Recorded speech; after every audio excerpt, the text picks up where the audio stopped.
नमस्कार सांगमाने आज आम इवनिंग रे खोर्धा बाहरी पड़ू तो शीत होता तो मुझे घोड़ी जाइली फास्ट मोमो खाई सूप भी देलु यहाँ नुआ बस स्टाण्ड ही खाई से मोमोटा बहुत टेस्टी लगे तापर आम बाहर पड़ू पार्लर रू सब कम सारिक आसती हरी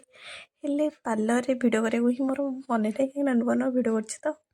तो पार्लर आसला टाइम रे सांग देखा तो सी कहते सांग हो पार्क जावाई तो मन भी आम करपारूनी तो सांग हो पार्क टे बुले गलु ये पार्क को आगुरी भी गोटे थर आसी मैरेज पर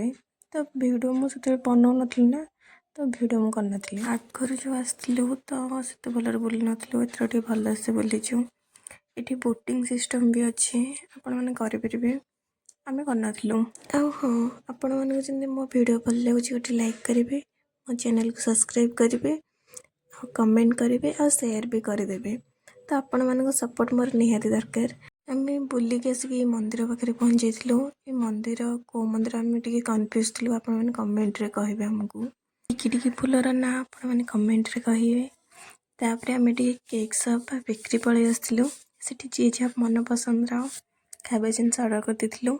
हेल्ले मो खाई पेस्टी तापर आम